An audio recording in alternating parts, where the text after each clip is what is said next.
2011년엔 영화사의 길이 남을 놀라운 일이 있었습니다. 무려 109년 전에 만들어진 세계 최초의 SF 영화 달세계 여행의 컬러 프린트 복원판이 칸 영화제에서 공개된 건데요.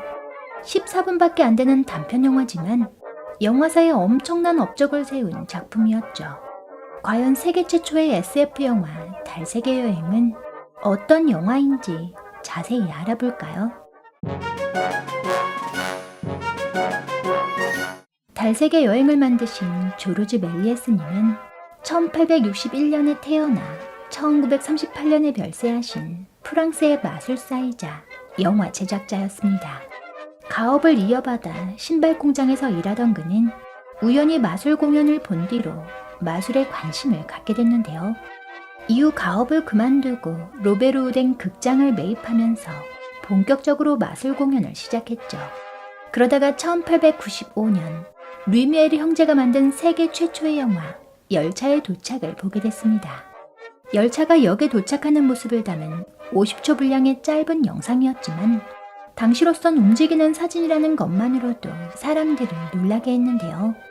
열차의 도착을 본 조르주 멜리에스님은 루미에르 형제에게 시네마토그라프 기계를 사고 싶다고 제안했지만 거절당했죠. 그러나 이미 영화의 매력에 푹 빠진 그는 영국에서 시어트로그라프라는 기계를 사들였습니다.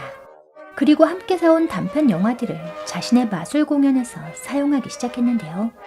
마술과 영화가 결합된 새로운 공연이 사람들의 관심을 받게 되자 조르주 멜리에스님은 본격적으로 영화 제작에 뛰어들었죠. 루미에르 형제가 만든 영화들은 주로 사물이나 사건, 상황을 기록하는 것이었다면 조르주 멜리에스님은 흥미와 즐거움을 느끼게 하는데 중점을 두었습니다. 그리고 상상력을 발휘해 영화의 얘기를 담기 시작했는데요. 1902년 그동안 자신이 발명한 각종 특수효과들을 사용해 달세계 여행이라는 혁신적인 영화를 만들었죠. 연출력과 상상력, 특수효과에 대한 아이디어가 집대성된 조르주 멜리에스님의 대표작이었습니다. 뿐만 아니라 그는 주연 배우인 라고 불리는 교수 또는 의장의 역할을 맡아 연기하기까지 했는데요. 달세계 여행은 흑백의 무성 영화였지만 이전까지는 없었던 서사구조를 가진 영화인데다가 배우들의 과장된 연기로 전달력을 높이고 변사의 내레이션과 연주가 더해져 관객들에게 재미를 더해주었습니다. 또한 짧은 바지를 입은 여배우들의 출연도 파격적이었는데요. 달세계 여행은 최초의 SF 영화, 최초의 장르 영화, 최초의 극영화, 최초의 낭만 영화, 최초의 트릭 영화, 최초의 모험 영화 등 수많은 최초라는 칭호를 갖게 됐죠. 조르주 멜리에스님은 달세계 여행이 성공하자 걸리버 여행기와 해저 이말리 등의 영화들을 계속 제작했습니다. 이렇게 그가 1913년까지 17년간 제작한 영화는 총 500편이 넘었는데요. 단순히 움직이는 사진에 불과했던 영화에 마술적 상상력을 불어넣은 그는 영화 산업의 가장 위대한 개척자이자 선구자로 평가받고 있습니다.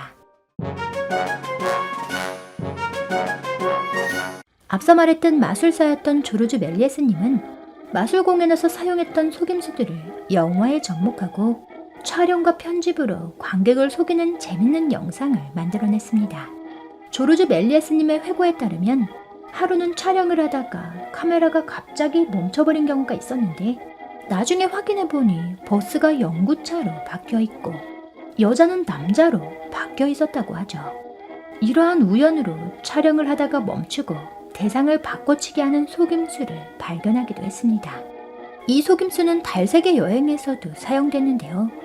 천문학자들이 들고 있던 망원경이 의자로 바뀌거나 우산이 버섯으로 변하기도 하고 외계인이 연기처럼 사라지는 장면 등도 있죠. 이외에도 달세계 여행엔 조르주 멜리에스님이 개발한 다양한 특수효과가 사용됐습니다. 달세계 여행에서 가장 유명한 이 장면엔 스톱모션 기법이 쓰였는데요. 디졸브 기법을 사용해 화면 전환이 자연스러워 보이도록 만들기도 했죠. 세 번째로는 다중 노출 기법이 있습니다. 이미 촬영된 필름에 다시 촬영하는 이중 노출 또는 다중 노출이라는 기법인데요. 당시 사용하던 수동 카메라로 한 번 촬영한 후 촬영한 분량만큼 필름을 되돌려 다시 촬영하는 방법이었죠. 달세계 여행 이전에 만들어진 원맨 밴드는 조르주 멜리에스님 혼자서 7인 밴드 역할을 하는 다중 노출 기법의 영화였습니다. 네 번째로는 타임랩스 기법이 있는데요. 점잖게 등장한 천문학자들이 말싸움을 하거나 달사람과 싸우는 급박한 상황이 되면 움직임이 빨라지죠. 다섯 번째 특수효과는 초기 SF 영화에 많이 쓰인 미니어처 기법이죠. 바닷속으로 가라앉는 우주선의 모습을 촬영하기 위해 미니어처를 사용했는데요. 여섯 번째로는 페인팅 온 필름 기법도 있죠. 이 기법으로 달세계 여행의 컬러판이 제작됐습니다. 이외에도 그는 수많은 특수효과를 개발하셨고 이는 현대에도 사용되는 영화 기법의 원형이 됐는데요. 그래서 조르주 멜리에스님을 트릭 필름의 창시자로 부르는 사람들도 있습니다. 달세계 여행은 해저 이말리와 80일간의 세계 일주 같은 작품을 쓰셨던 쥘 베르님의 과학소설 지구에서 달까지의 영감을 받아 만들어졌습니다. 또한 허버트 조지 웰스님의 달의 첫 방문자에서도 영향을 받았다고 하는데요. 달세계 여행의 주 모티브가 된 지구에서 달까지는 남북전쟁이 끝난 후 남은 대포를 처리하는 방법을 연구하다가 달에 갈 대포를 만들게 된다는 내용이었죠. 그리고 지구에서 달까지의 주인공들은 결국 달에 착륙하지 못하고 지구로 돌아오고 맙니다.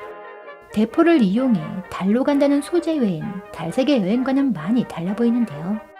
그래도 로켓이 만들어지기 전인 1865년에 쓰여진 소설치곤 꽤나 그럴듯한 과학이론이 담겨있다고 하죠.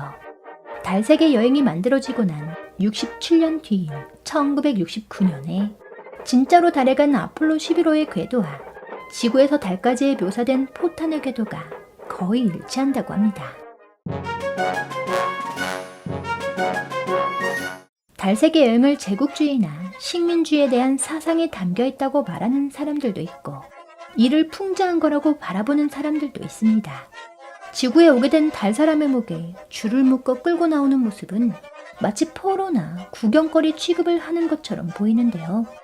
또한 달을 밟고 있는 천문학자 동상은 마치 달을 짓밟고 정복한 것처럼 비춰지죠. 또 다른 면에선 인종차별주의적 세계관을 담고 있다고 얘기하는 사람들도 있습니다. 달에 살던 원주민들의 의상에 그려진 해골로보와 그들이 식인종이나 미개인의 모습처럼 그려졌다는 건데요. 이는 그 당시 식민지에 살고 있던 원주민들에 대한 인종차별주의적 관점을 가지고 있다고 얘기하죠. 달세계 여행은 영화 산업에 있어 한획을 그은 작품이기도 했습니다. 1만 프랑이라는 제작비는 당시로선 상상하기도 힘든 어마어마한 돈이었는데요. 이후 달세계 여행이 전 세계적으로 큰 성공을 거두면서 영화 배급에 대한 개념이 만들어졌죠. 그러나 불법 복제에 시달려 제대로 수익을 내진 못했는데요. 그래서 달세계 여행은 세계 최초로 불법 복제된 영화라는 칭호도 가지고 있습니다. 조르주 멜리에스님은 17년간 영화에 엄청난 열정을 쏟아부으며 500편이 넘는 영화를 만들었지만 불법 복제와 세계대전을 겪으며 결국 파산하고 말았는데요.